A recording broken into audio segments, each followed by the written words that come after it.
What's going on, people? Welcome to the end of season review show. It has finally finished. The season's over. We're going to debate whether this season has been a success or not. Also go through awards, our player of the season, best new signing, biggest surprise, biggest flop, most improved, game of the season, and one game to forget, and more. As always, we want to hear from you. So let us know your thoughts in the comment section down below. But before we do start, I just want to say thank you to every single one of you who's been tuning in to the live shows, watching the videos, match reactions, opposition previews. Without you, would be nothing. So thank you to every single one of you. Really appreciate your time. And also, whilst Patrick and AJ is here, I want to say thank you to Patrick and AJ as well, and the likes of T, Stan, Tim, everyone that's been contributing throughout the season, because it's been a pleasure. It's been a long season.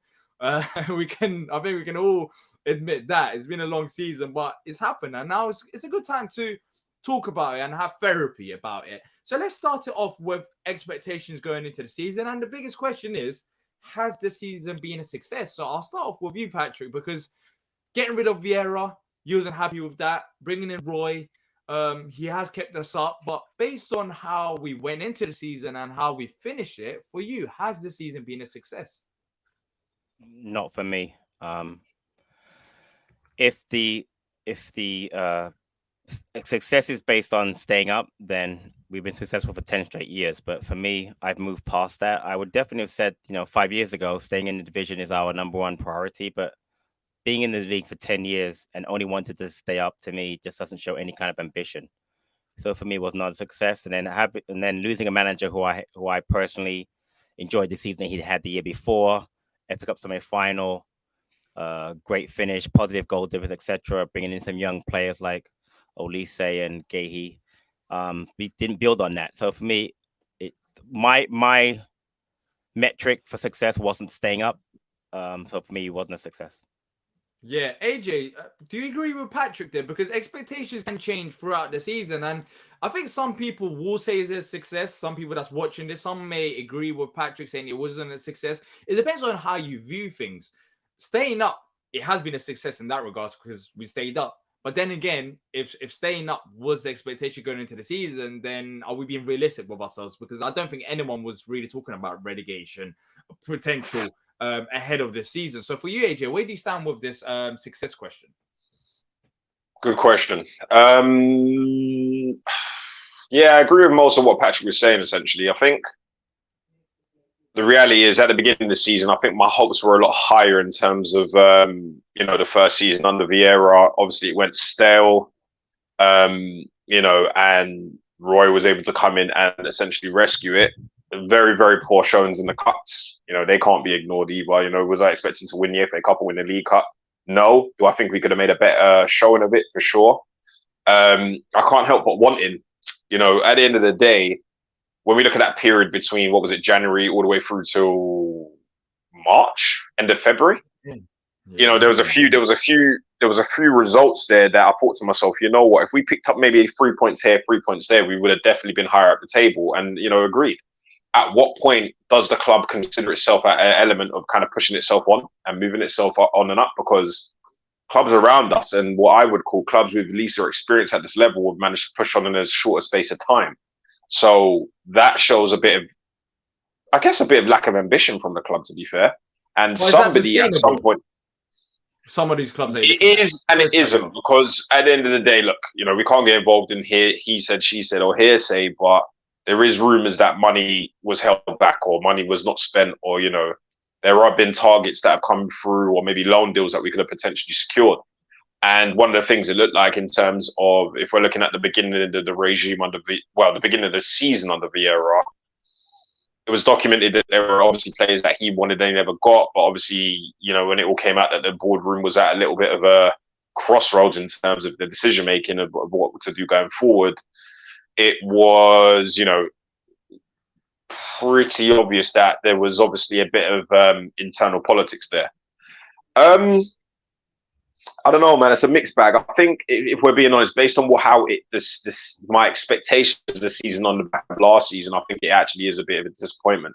I'm happy we're still in the Premier League. I'm happy that we finished 11th. So credit where it's due. But if I'm being honest to myself and what I saw last season, I would have helped. We would have pushed on and maybe gone a step further in maybe the cups, or maybe pushed on in terms of our league position in terms of where we finished. So for me, we didn't really achieve what we really could have, if I'm being brutally honest. So, Patrick, why didn't we achieve what we could have? Why do you think this season has gone down like this? Is it a case of Vieira's second season, it just didn't work out for him and he just got caught up behind the scene politics? Was it the recruitment? Because I don't think this season was a success personally. Because as you said, it's a case of we've been in the Premier League for so long. We had a very good season last season and we just didn't build on it. So staying up, yes, there has been a success. If you look at the past 10 games or so, it has been a success. But if you look at the season as a whole, it has been a success. But why has that been the case in the first place? I think part of it, there's a lot to it to me. A part of it is the ownership, the lack of cohesion with the ownership as far as them getting along, because there was a lot of talk going on during the season about Texter, Harrison Bits looking at other clubs, and the transfer issues were a big thing. Not backing the manager beginning of the season. We started the season, we got Czech Decore, great signing, and after that, we got Johnstone on a free, Abue on a free, Planche on a free. We just didn't build on what we did the year before. Clearly, we had that issue when Gallagher did not come back to get a midfielder. That did not happen until January when we got Lakonga, who played under Vieira and did not even play under Hodgson. Got Hamada, played a little bit under Vieira, never played under Hodgson besides 3 minutes yesterday. So for me, that was an issue, not backing it. And then obviously, losing the manager. I'll say it again. AJ mentioned before that stretch that was horrendous from January to March was unprecedented. But funny enough, I'm looking at the program from yesterday, and it gives you the standings. We were 12th on January 4th, and we were 12th on April 25th. So despite having a horrendous run, our league position never changed. We were never actually in danger of going down. I know we can get into that a little bit later on, but we were never in danger of going down. Yes, the performances were poor, disappointing. The Villa game, the Brentford last minute, equalizer. But for me, the whole Vieira issue, which was a big deal, kind of it messed up the season. But again, having Hodgson come in and save us and get the points we needed was great. But there's so many things that went on, for us, for me, that just kind of just made it just a season I just want to forget. I just want to forget just for that kind of season. Yeah, I'm like that as well. Maybe if we had a good cup run, and maybe if the cup results didn't go against us, then it would have been something memorable. But even the cup games, I mean, they were frustrating. They were frustrating to watch. We lost on penalties to Newcastle. We could have potentially put our stronger squad against them, and we just didn't want to. At the time, I think we had a game coming up. Was that the case? We had a game coming up, I remember, and we just put out a weaker squad because we wanted to focus on the league game, and we got knocked out. Southampton game, that was something else as well. But we'll talk about that, as I mentioned at the start of the show. We're going to talk about games to forget and games of the season. But for you, AJ, how much of a blame does Vieira play to this season not being a success, as well as the owners? How would you separate both of them? Do you think it's more on Vieira? Is it more on the owners? Because some of these players, as we're seeing right now, Roy Hodgson seemed like he gave them a confidence boost, and they are playing better. Hard one to answer. I think Vieira will obviously shoulder some of the blame, and unfortunately, it's well documented that I love Vieira. I love having Vieira here for many reasons. But at the end of the day, the man's gone. But when he was here, I believed in him. He had my 100% trust and backing. I had very similar to what Patrick was saying, is that really, to be fair, I had no worries or concerns about us going down. I don't think that was ever the situation or ever the case. But the emergence of certain players in the squad, i.e., Eze coming back from whatever scenario he was in, Elise kicking on, those factors play into hand. I do think that the ownership has kind of got away with it, and I feel like they've done a bit of a smoke and mirrors kind of thing here, because I think a lot of people were kind of onto the ownership sort of towards the end of January / turn of February, when everything was all sort of coming out. Like, so, they weren't talking, this was going on, that was going on. But then it seemed that as soon as the results started improving, everyone kind of forgot that, and everybody kind of just let that go. And then one Sky Sports interview later, all of a sudden everyone's back in love with Steve Parish. I appreciate what Steve Parish has done for his club as much as anybody has, but just because he's very good at presenting himself as an individual, you know, for me individually, you can't outsell a salesman. I still won't forget that, and I'm not going to sit there because you walked Gary Neville around the place and made everything look all fine and dandy and showed him a nice new training center that we're not aware of what's going on here, and we're not aware, and we are still fully aware and got an eye on what your actions are, because actions speak louder than words. However, Vieira obviously does have to hold some sort of accountability, because at the end of the day, there's no smoke without fire. Because at the end of the day, from the minute we're hearing things such as, Eze being benched, certain other players in the squad being isolated and, being, isolated out of the team, and then at the same time, maybe not responding to the chairman's calls after poor results, that can't run either. I don't understand or know one job on this planet that you can, be an employee of somebody, and when your manager calls, you don't pick up the phone, you go miss it. If I did that to my manager, I'll be gone like, if I did that to my manager, I'll be gone like that. You know what I mean? He's gone. He's gone. Exactly. So, I think there's blame on both sides. What percentage?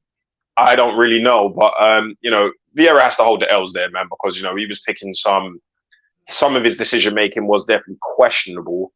That doesn't take away the fact that I did, really appreciate and love having him as a manager. But at the end of the day, results don't lie. So, and I feel like Steve Parish has got to come out and answer for some of the mad stuff that was being reported earlier on in the season and earlier on this year. And I honestly, hand on heart, believe that he kind of got away with it. So there's blame on both parts, man. I'm not going to put it down to one thing, And also, there's another factor people ain't taking into consideration. Our key player essentially played most of the season injured, or essentially was injured a lot of the season. And that's obviously in Wilf. Wilf had a lot of injuries. Most of the season. Yeah, towards the end of the season, he picked up more injuries. But I wouldn't say he was injured. To be fair, there was that moment. Yeah, there was that moment. Was middle of the season when we wasn't winning them games. And then he did come back towards the end of it.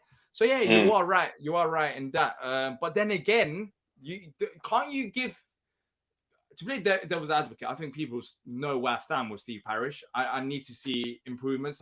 His words are brilliant. He sells as you said, AJ, he sells a very good plan, but doing it is another thing. And he said it after the game yesterday as well. He said that we're going to build this new stand. We're going to push on. It sounds great. But then again, can't you give him credit for what he done with Vieira in a way of getting rid of Vieira? Because as we've seen it with Hodgson, these players did end up playing a bit, better, likes of Eze. So don't you think Steve Parish did make the right... Actually, I'll ask this to you, Patrick, and then we'll go back to you, AJ, because I know you're questionable with Parish and you backed him for years, but now you're not too sure about him. But don't you think you can give him credit for that? Because he did make the right call, didn't he? So for me, it depends. So let's look at it. If you're saying he fired him because he had issues behind the scenes, he throws out certain players, and now those players played great, and he wanted to stay up. Yeah, great decision, because we stayed up. But for me, what's next? If your plan was to fire him and then keep Hodgson for 2 years, I'm not going to back that. I'm not backing it, because to me, it's not maybe it's not a backward step, but if at worst it's a sideways step. It's not a forward thinking step. If it's if we end up getting some great manager this off season, and that manager pushes on, I will honestly come on this show and say, you know what? Though I didn't like the move of Vieira, this new manager we have has been great. What a great decision by Parish, by the owner, because looking back on it, it wasn't that Vieira wasn't going to get us relegated, or whatever. But things are going on behind the scenes now. Eze's in the England side, or at least he's playing for the France team. Edouard scoring 20 goals a season. You know what I'm saying? But for me, it's not about just wasn't me just staying up. There were other issues behind the scenes, obviously. But for me, you have to now look at it now. What happens next? I will not tolerate Hodgson for another year with McCarthy after, because to me, that is not a plan that's going to work. Now, again, could I be proved wrong? Of course I could be wrong. But I'm just saying, me personally, I cannot handle the fact that his plan was to get rid of Vieira for whatever reason, and we stayed up great. And then to use Hodgson for a year and a half and then McCarthy after. For me, that's not a plan. It's not a plan. That will work. Yeah. Yeah, look, we'll talk about Steve Parish in probably more detail. We'll make a video about what next for Palace because I think that's a very good question as well. There's going to be awards that we're going to be giving out, but it's interesting because what is next for Palace? We don't know yet, and there's a lot of question marks raised about transfers coming in with manager situations. So we're going to find out. But before we do find out, it'll be an interesting discussion point. But if you're enjoying the video so far, if you can smash the like button if you haven't already done so, that would be much appreciated. But look, I think when you look at it in hindsight, I think right now, Steve Parish did make the right call to sack Vieira because I think we can all agree on some of the, we're getting better results, even though it's easier fixture list, there's debatable there. But most importantly, we're performing better as a team. Some of these individuals that weren't performing under Vieira is performing better right now as it stands. So I think you can give props to Steve Parish there. But what we need to do is make sure the same mistakes don't happen. Because this season, I think the recruitment, I think what Patrick said is right. We brought in some decent players, but we didn't bring in enough. I think that's where the problem lies. But then again, if these rumors about Roy staying on for another year, then afterwards Paddy McCarthy, I think that's just negative. But then again, you can't believe everything that's out there. Let's see what happens. That's true. And then afterwards, we can make the judgment based on that. Because right now, as we're recording this, Graham Potter has been mentioned, and that when talks with Potter, maybe that might be a positive move, or some people may see it as negatively. But then, sorry, I've just had a thought, right? I think there's a very clear underlying issue here across the board from all of those things we've just discussed, and it's communication. Steve Parish allegedly, or John Texer allegedly, ain't communicating with each other. Vieira's not communicating with Steve Parish. Right. Steve Parish ain't really communicating with us, so we don't know what's going on. You kind of get what I'm saying here. There seems to be a massive communication club because all I've had to go on in terms of Palace is newspaper reports off The Athletic and rumours on Twitter. And most chairmen, even with his speech at the end of the game yesterday, or we on Monday? Yesterday, there wasn't really much communication. I mean, I saw Wilf walking around. I don't really know what's going on there. I saw Nathan Ferguson walking around. I don't know what's going on with that either. There just seems to be a bit of a... I think the key word here is communication. It just doesn't seem that anybody's communicating with anyone. Yeah, I don't know, because are we meant to know everything? We're not meant to know everything. So look, as soon as the season ended, Graham Potter's linked with Palace, right? You can go watch it back. I just, it's written that this was going to happen. It's written because I think Steve Parish waited all along till the season to end to give respect to Roy Hodgson for the job he's doing. I don't think he was going to speak to Potter or the likes of Brendan Rodgers whilst the season was going on. So I do actually believe in this Potter rumours because of how Steve Parish likes to operate. So look, there could be a better communication at times, but then again, I think it makes it a bit more complicated because in previous seasons, we've seen the under Parish where he comes on, he talks to the fans, he's a bit more open. But now, he doesn't really have to do that, or it's a bit more complicated when you have more owners involved. Because I don't think Steve Parish is going to come out there and just say, literally, we need to, I'm fighting John Texter. Like, Steve Parish, why would Steve Parish say that? Do you get it? So, yes, communication can be better, but then again, what can Steve Parish say that we don't already know about? There's also that as well. Yeah, but then based on that previous version of Steve Parish, at least we were a little bit more understanding. Sometimes in most scenarios, all you got to do is let people know what's going on, And what I mean by that is he don't need to tell us what the budget is specifically to the, he don't have to release bank statements or anything like that. All he's got to turn around and do is, all right, this is my plan. This is what we're going to go ahead and try and do. You said that already, though. With the main stand, that's the plan. Right, and I'm going to challenge that exact point. The stand. When was the stand originally announced? Yeah, but it takes a while, doesn't it? Yeah, it takes. And then apparently, then it was Croydon Council's. Then it was Croydon Council's fault. Then it was local residents' fault. Then it was Sainsbury's fault. But now it seems like it's progressing. Now it seems like it's. Bro, that was like construction is going 4 years ago, like 5 years ago. But then for Tottenham, it took a while as well for the new stand. I'm just trying to look at both sides of things. For Tottenham, it took a while as well. Tottenham's planning, I can search it out whilst you guys are talking about Tottenham's planning. When I looked into it, it was a while ago until the whole thing got constructed and built. But then again, for argument's sake, I think they've built a whole new stadium. We're just trying to build a new stand. But then again, it might be this similar processes, to do that. But look, enough of Steve Parish for now, because we'll talk about what next for Palace and talk about the owners in more detail. But yes, I think Steve Parish and both Vieira played a part to how the season ended. I think recruitment, and that goes to Steve Parish and Dougie, and Vieira for not getting the best out of these players. But then again, I think the Vieira thing interlinks to Steve Parish. And the reason why I'm saying that is because it seemed like he didn't want to give him a contract extension. And it seemed like Vieira, after that, kind of got locked out based on the reports from The Athletic. And he was thinking about applying to the Leeds job. So it was messy behind the scenes. Yeah. That's what it seemed like. But look, let's move on to awards. Awards. And it's going to be interesting. Of course, we've seen Palace's official awards. Player of the season and all of that. But as fans, we can talk about best new signing. Palace ain't going to do that. Or biggest surprise or biggest flop. I don't think Palace is going to give it.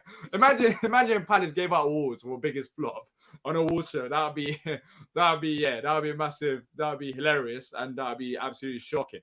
So let's start off with our player of the season. I think this might be pretty straightforward, but for me, player of the season, I agree with Palace fans and everyone that's voted. For me, it has to be Doucouré. But Patrick and AJ, do you have other player of the season awards, or do you agree with Doucouré's decision? I actually would go with Mark Gahey.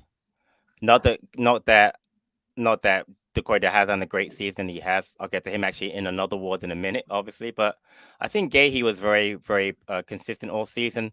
Looking at our centre half combination, Anderson had injuries a couple of times, and Richards came in, stepped in for him. Tompkins came in a couple of times, and throughout that, Gahey was a constant.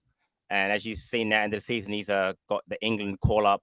He's been linked with every big club in England, Liverpool, Tottenham. Well, I said big club, right? Maybe not Tottenham, but but so for me, honestly, over the course of the season, and there was an issue. I have to admit now, honestly, I love Doucouré, but he actually got better under Hodgson because he's got rid of that little yellow card issue he had, which I think more to the fact he had a better midfield partner in there. But I have to give Hodgson credit for that too. So I actually think over the course of the season, my player of the season would have been Mark Gahey for consistency purposes.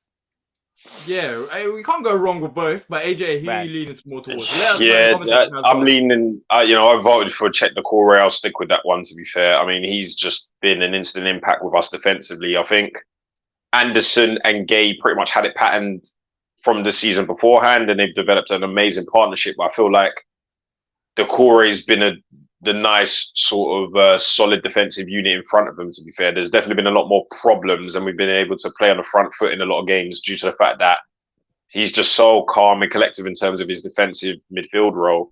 The man essentially does a job of 2 or 3 people, to be fair, in some games, and he just goes about his business quietly. And I feel like he's come on leaps and bounds this season. When we saw him in the first few games, he was looking a bit jaded and kind of coming off in the 70th, 80th minute. Whereas in the sort of later stages of the season, we're seeing him for a full 90 minutes be bestial, a lot more composed. Yeah, Chet Doucouré for me, man. What a man. What a player. Solid. Exactly. Yeah. That's for me. And plus, you have to remember that Chet Doucouré, at certain points of the season, he was just playing midfield by himself.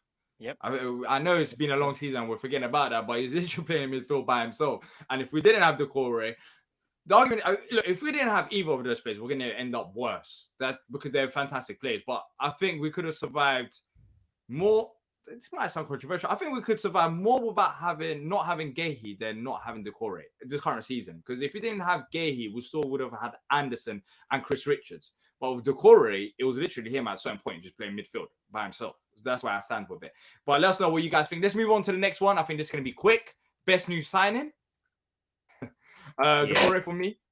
Doucouré, innit? Like, no doubt. I don't even know who the others were. Like, is that Sam Johnson?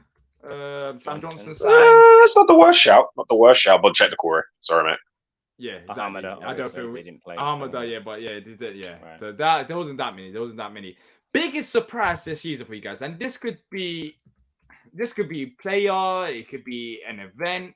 I think we can all agree that Roy Hodgson coming back was the biggest surprise to the club, surely.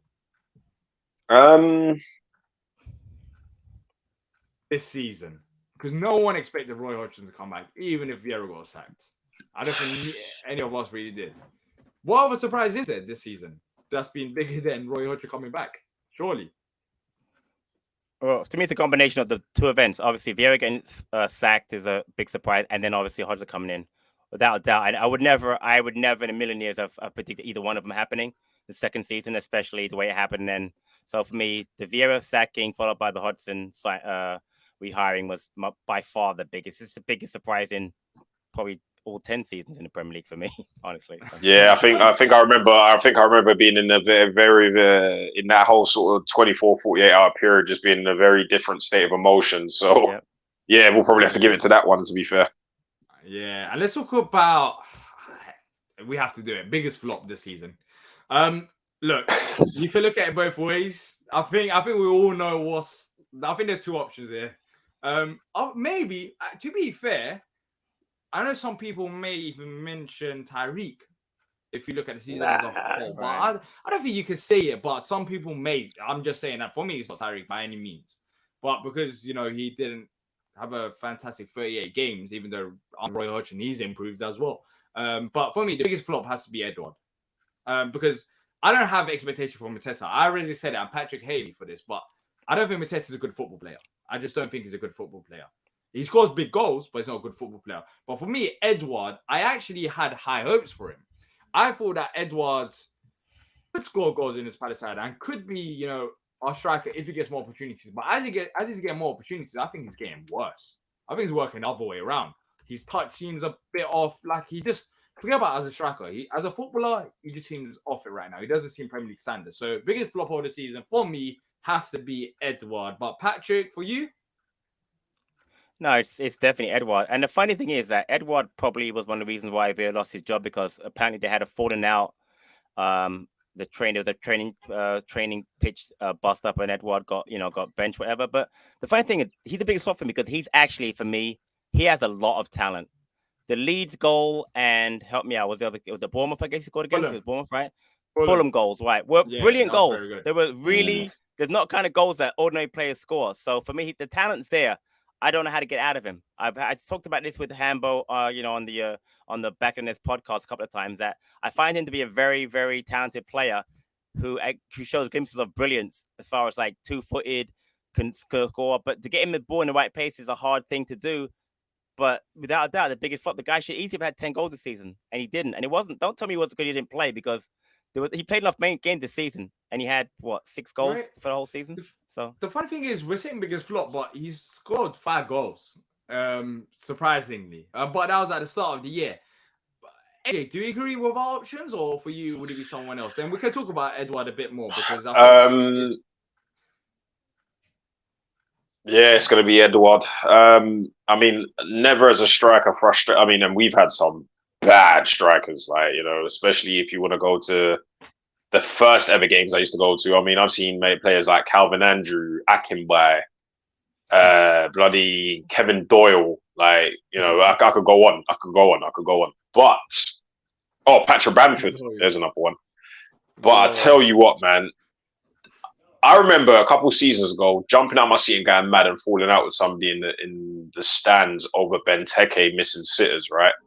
Right. I'll take that all back, man. Like, this guy, Edouard, man, he's just it's like he's on a wind-up. I almost feel like he's doing it on purpose.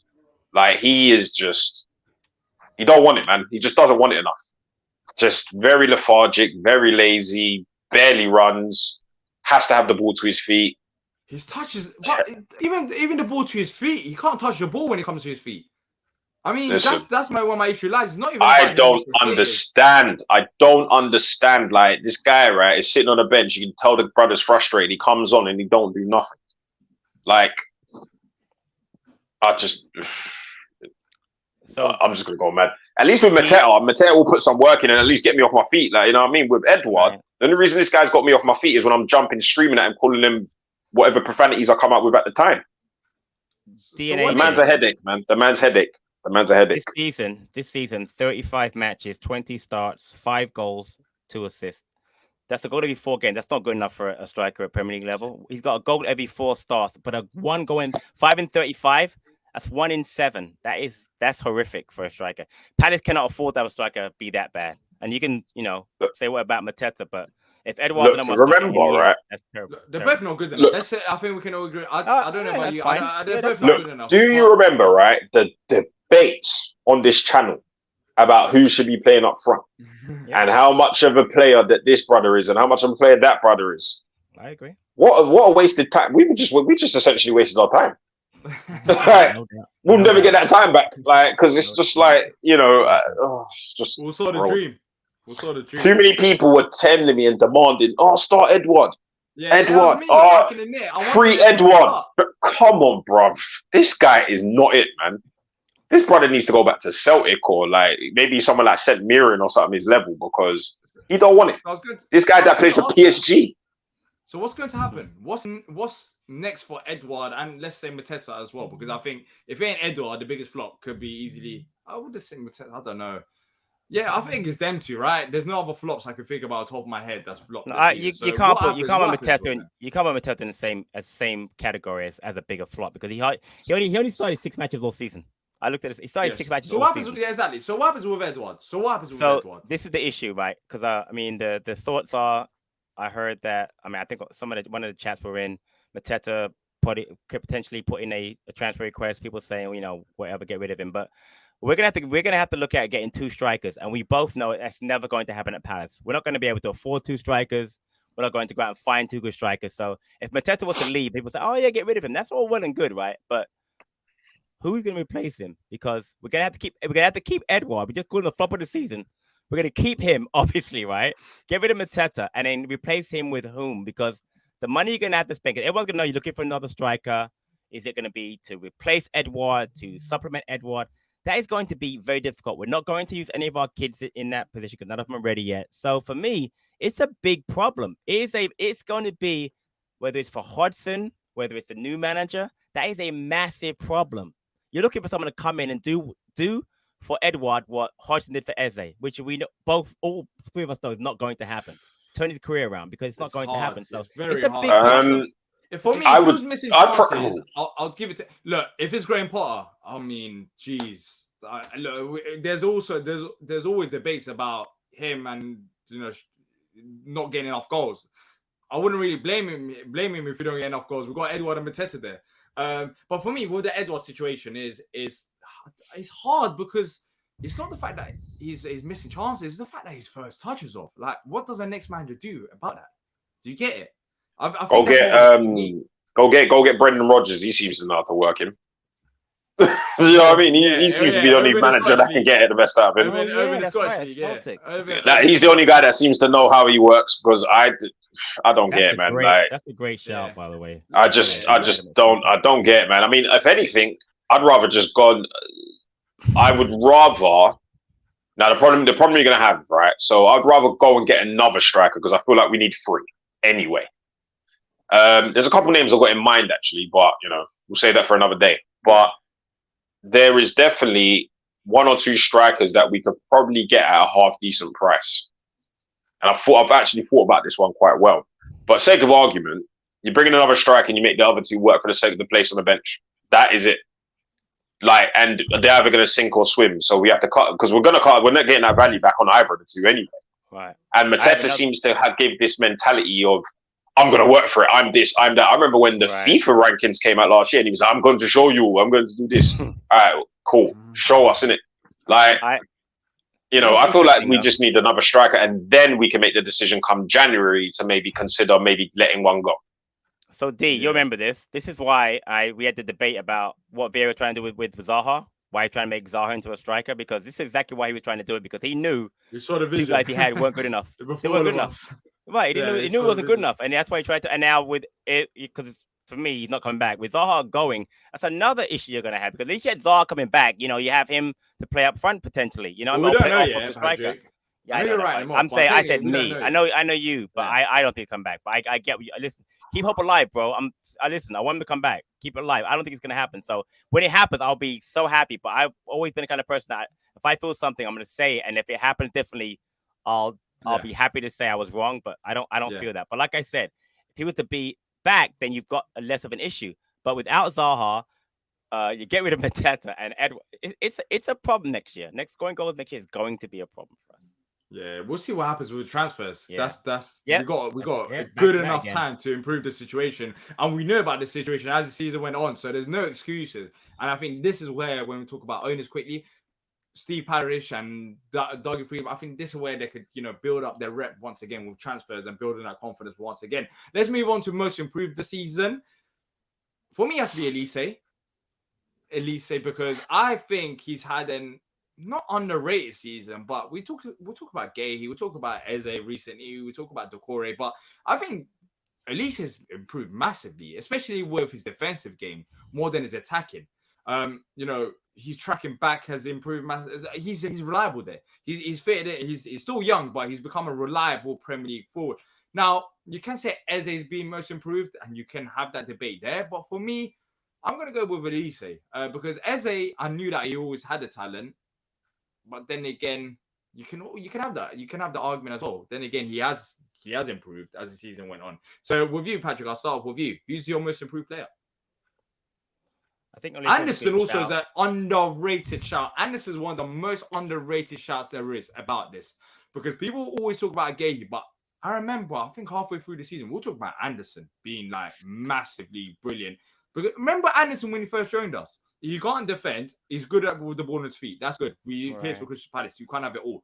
Anderson now, amazing player, an amazing defender, amazing. Like overall, his game is massively improved. But yeah, that's my three shouts. But I'll go with Elise. I think Elise is a good shout, but my issue with Elise is that he still doesn't score enough goals for me. Yeah, he's got 11 assists, but he has 2 goals this season, the free kick, which is amazing, and the West Ham goal. But for me, though he had a great season, was improved. I'm going to go with Eze, and I think the reason I'm going to go with Eze is because I think the injury he had was going to take a year and a half to come back from, and he's done that. But I think his performances under Hodgson have been so good. Not just scoring goals, but he also created goals. I mean, created that, the goals that helped create the goals he's helped create this season and the second half season have been really good. I think Eze has been the most improved because I just think that he was so out of it beginning of the season, even though I think he had a couple of really good games. I mean, Liverpool game, he was brilliant in Liverpool game. Played people against Man City when Wolf was out. But towards the end of the season, he was absolutely unplayable to the point where he's back in the England squad. And again, just like, unfortunately, like Gahey getting talked about now to getting big transfers to other clubs too, which people weren't really talking about that. They're talking about England, but they weren't talking about him going to a top 6 club like that. So I think for me, it's Eze. But Elise could be equally as a shout. Look, you mentioned assists, but Elise's got, 11 assists? 11 assists. Yeah, 11. With our forwards being Edouard and Mateta. I think that's incredible. Not that he assisted them, but he didn't have. If he had the service, if he had like an outright striker, because we needed other players to step up. You're not wrong. 11, which 15, is crazy. Yeah, 15. Crazy, exactly. I think that's a massive improvement as well there. But AJ, where do you stand with the most improved? It's Eze. I mean, Elise is a great shout. I think, defensively he's improved. He kind of, when we sort of first signed him, he kind of just looked like this shy kid with a bit of skill on him, to be fair, and a half decent left foot. But he's definitely come on leaps and bounds. Anderson's also another good shout as well. But for me, it's definitely Eze. The fact that he was on the cusp of getting into the England squad originally, and he was just one horrible training session and a pop on the Achilles, and then, having to come back from that, elevate himself back to the level, sit out half the season, comes back as the top scorer of the club in the league, and go on the run throughout the season. Just because there was advocate. The fact that he's essentially under Vieira, he wasn't. But we can make it. Yeah, but now all right. So this second, who do you think the franchise talisman of the squad is? I would debate that's probably Eze, and he had to dig. But it's for me, he had to dig deep to get that, because all right, you got the injury factor, but then to get back amongst the goals, create all kinds of assists, be confident enough to be dribbling and turning teams inside out week in, week out. After the mental stress of having to sit on the bench for the earlier part of the season because obviously the manager didn't fancy you, and now you're in the England team, that's a man right there. That's a serious guy right there. You can't argue with it for me. I think Elise's still got another level and a couple of gears to go. I still think Eze's got a couple of gears and levels to go, but I feel like Elise's he needs to turn it up. And I didn't even realize it was only 2 goals he scored this season. I feel like he's definitely scored more. And, the assist level, you cannot disagree with. I mean, it's a very close shout for me, but I think the Eze layout and what he's had to kind of come through and leaps and bounds he's done in that short space of time, unmatched. Can I just put to bed this whole thing about Eze and him not playing under Vieira, because it's not true. What happened? He would get subbed off. He actually played 38 matches. He started 30 matches. They went all under Hodgson. So the thing is, he just started and never came off for Hodgson. He actually started under Vieira, but D and I, we had discussion a lot, but he either didn't play well and he got taken off early or halftime or really whatever. Right. But it wasn't like he didn't start under Vieira. He just didn't play as well under. But Hodgson, no doubt, got much more out of him and never subbed him off, by the way. Whereas Vieira didn't see him playing well, you yank him off for whomever. So just to clear it up, he did play. I think he had problems though with Vieira. No. There's definitely something in the air there. I'm not saying that he what didn't. He's saying after games under Hodgson. No doubt. It's not that he's having a direct dig at Vieira, but he seemed like I'm more confident, I'm more free. Like some of the phrases that he used, it makes you think like, why are you more confident now? But yeah, look, Eze's had a great end to the season. But then again, it's good because we've got a few players that we can mention. But let's wrap this up as quick as possible. So game of the season, this is a hard one. This is a very hard one, game of the season. I'm going to go for Leeds, because we didn't have great games under Vieira that I can think about for game of the season. Bournemouth under Vieira was good, but I think under Hodgson, that 5-1 over Leeds, I think that started everything about Eze and belief around these players. So that's my game of the season. Patrick, for you? The Leicester 2-1 Mateta late goal. Hodgson's first game. If that doesn't happen, there's no chance that I think if we don't win that game or whatever, you know how momentum can be built or not built. I think getting that late win in his first game back, the belief was amazing. The crowd response was amazing. I think without that match, again, not that I think we're going to go down, but I think the whole return could have been would not have been as great as it was. So I think that first game, Leicester 2-1 win at home was for me the big game of the season. AJ? I think Patrick's been writing down a lot of my answers today because he seems to be copying me a lot. But no, that's fine. Hey, D, next one. Ask me first. Ask me first. No, I'm playing. No, but in all fairness, I agree with the Leicester one. I think, I was there. So, I think it just lifted the squad and it kind of made us know we were comfortable and confident. And the Mateta goal, I mean, bloody hell, chairs were being ripped, people were falling over each other. It was a good time. Big goals, Mateta. He scores. He's a big goal player. He scores memorable goals, doesn't he? You can remember a lot of goals. He definitely scores. I think the thing about the Leicester one, it was the feeling coming away from the game. The Leeds one was amazing. I mean, unfortunately, I wasn't there. It was away, but it was just coming away from Selhurst and just feeling a certain way. Yeah. And it was like almost like we're going to be all right kind of vibe to it. Yeah, 100%. And I think that's the reason why that game definitely stood out to me. To be fair, it just showed that we dug deep as well, because obviously we came from that draw in a central position as well. It was kind of dying down. It was the dying embers of the game, and then boom. Out of nowhere, Mateta just turned it on, man. We had the whole crowd singing his name at the end of at the end of the 90 minutes as well, which I'm sure he loved as well because he doesn't hear it very often. But yeah, the Leicester one for me, man, that was big. That was very important for us as well. And then let's wrap it up with a negative, the game to forget. One game to forget this season. I'm gonna go with an FA Cup.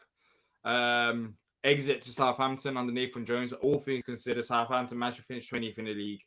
They were absolutely terrible under Nathan Jones, and that was, maybe we could say we're not going to win the FA Cup, but you still get knocked out by Southampton. I mean, if it was an FA Cup, maybe February or end of January would have been more exciting. So it's going to be that. But Patrick, actually not Patrick, I'll go with AJ. No, I know your answer is going to be different. So this is like the worst one to go with, because I know probably losing to Brighton, man. I think it was losing to Brighton, man. I think the thing for me, it kind of gave me the realization that we were in trouble, but I think more essentially gave me the realization that they are definitely on a different trajectory to us. I'm not a fan of looking at other clubs, and I'm not actually sucked onto that rivalry as much as people would actually have you believe, but at the end of the day, losing to your rivals and, having a 2-year Premier League head start on them, that really wound me up personally, to be fair. And, just seeing the trajectory they went on to and they've achieved. And we had to kind of scramble around and make things happen to that sort of last quarter of the season. It really hurt, man. And it really pissed me off, man. So, yeah, that was the one that really finished me off. Patrick, I know your answer already, but go ahead. Yeah, but the fair thing is, D and I discussed before, AJ. So I'm looking at this thing, and I have to admit, I wanted to be the Villa game in March because that cost Vieira his job. Because have we gotten a point out of that game or won that game, I think he sticks around, or even the Brentford game. But I've said this on the show many times, the game that killed me is the Newcastle League Cup game, because We played an understrength side. We got the penalty kicks and we lost. And for me, again, looking in hindsight, we probably wouldn't have won the cup because United end up winning it. But Newcastle did get to the final, and that could have been us. And for me, I've said it a million times. All I want Palace to do is win a cup. And I thought, EFL Cup is a cup you can kind of win because it was around the World Cup time while you're resting players. You got the World Cup break coming up. You go full tilt. You win that game. Who knows what kind of draw you get? And I think Newcastle got an easy draw after. I think they got Forest, whoever they got next. Yeah, they had an easier right. run I after. I remember. Just to get to that final, and again in the final, you don't know what could have happened. Again, we United ended up winning it, and for me, it went to penalties, didn't it? The final went to penalties, so you never know. No.